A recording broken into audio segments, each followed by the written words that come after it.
Hello students, Hindi Gurukul channel आपका हार्दिक स्वागत करता है। इस वीडियो में प्रस्तुत है सुभद्रा कुमारी चौहान जी का जीवन परिचय।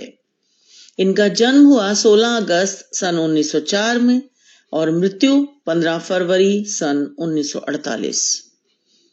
जीवन परिचय।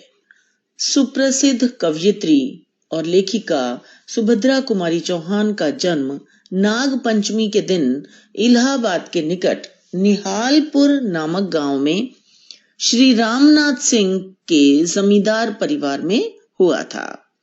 बाल्यकाल से ही वे कविताएं रचने लगी थीं।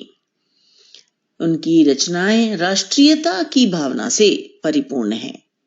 सुभद्रा कुमारी चौहान 4 बहनें और 2 भाई थे। उनके पिता ठाकुर रामनाथ सिंह शिक्षा के प्रेमी थे और उन्हीं की देखरेख में उनकी प्रारंभिक शिक्षा भी हुई। 1919 में खंडवा के ठाकुर लक्ष्मण सिंह के साथ विवाह के बाद वे जबलपुर आ गई थीं। 1921 में गांधी जी के असहयोग आंदोलन में भाग लेने वाली वे प्रथम महिला थीं। वे 2 बार जेल भी गई थीं। 1913 में मात्र 9 वर्ष की आयु में सुभद्रा की पहली कविता प्रयाग से निकलने वाली पत्रिका मर्यादा में प्रकाशित हुई थी। यह कविता नीम के पेड़ पर लिखी गई थी। सुभद्रा कुमारी चौहान चंचल और कुशाग्र बुद्धि की थीं। वे अत्यंत शीघ्र कविता लिख डालती थीं, मानो उनको कोई प्रयास ही न करना पड़ता हो।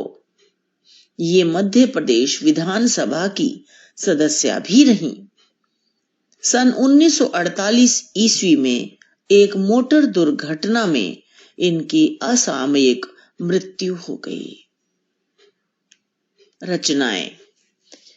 उन्होंने लगभग 88 कविताओं और 46 कहानियों की रचना की। इनका पहला काव्य संग्रह मुकुल 1930 में प्रकाशित हुआ। इनकी चुनी हुई कविताएं काव्य संग्रह त्रिधारा में प्रकाशित हुई हैं।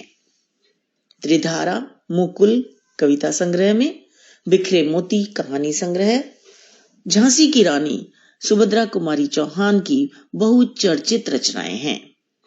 उनके 3 कहानी संग्रह प्रकाशित हुए। बिखरे मोती 1932, उन्मादिनी 1934, सीधे सादे चित्र 1947। पुरस्कार और सम्मान। इन्हें मुकुल तथा बिखरे मोती पर अलग अलग सेक्सरिया पुरस्कार मिले।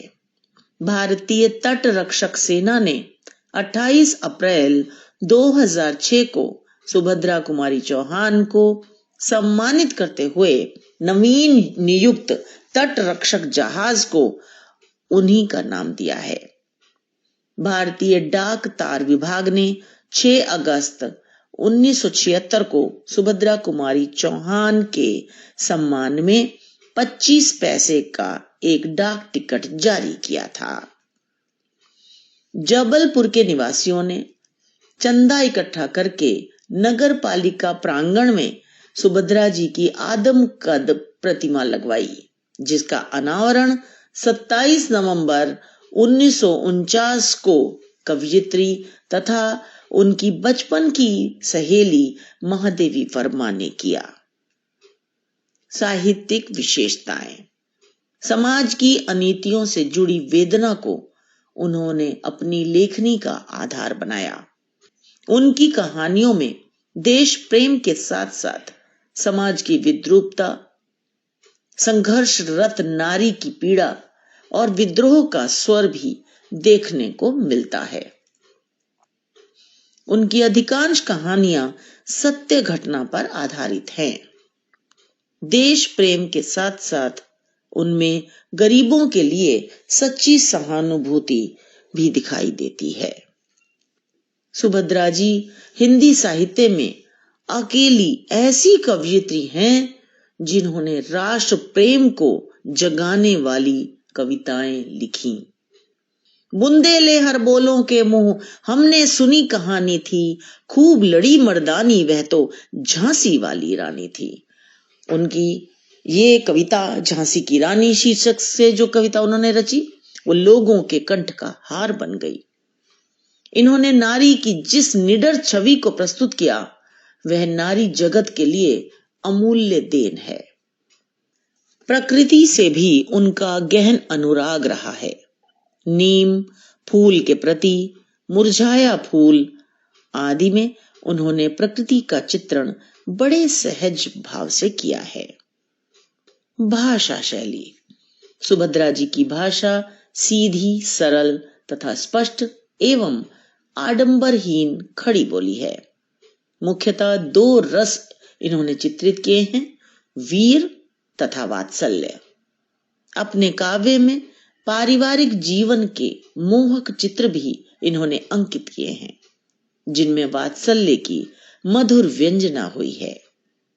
इनके काव्य में एक ओर नारी सुलभ ममता और सुकुमारता है, तो दूसरी ओर पद्मिनी के जौहर की भीषण ज्वाला। अलंकारों तथा कल्पित प्रतीकों के मोह में न पड़कर सीधी सादी स्पष्ट अनुभूति को इन्होंने प्रधानता दी है। सुभद्रा जी की शैली में सरलता विशेष गुण है। नारी हृदय की कोमलता और उसके मार्मिक भाव पलों को नितांत स्वाभाविक रूप में प्रस्तुत करना इनकी शैली का मुख्य आधार है। रचना शैली में ओज, प्रसाद और माधुर्य भाव से युक्त गुणों का समन्वित रूप देखने को मिलता है। राष्ट्रीयता पर आधारित इनकी कविताओं में सजीव एवं ओजपूर्ण शैली का प्रयोग हुआ है। मुझे आशा है आपको ये जीवनी पसंद आई होगी। इस वीडियो को लाइक करें, दोस्तों के साथ शेयर करें और कमेंट्स लिखना बिल्कुल ना भूलें। हमें इंतजार रहता है, हम इससे और भी अच्छा कार्य करने के लिए प्रेरित होते हैं। अगर आपने चैनल सब्सक्राइब नहीं किया है तो इसे तुरंत सब्सक्राइब भी करें। तो मिलते हैं अगली वीडियो में। धन्यवाद।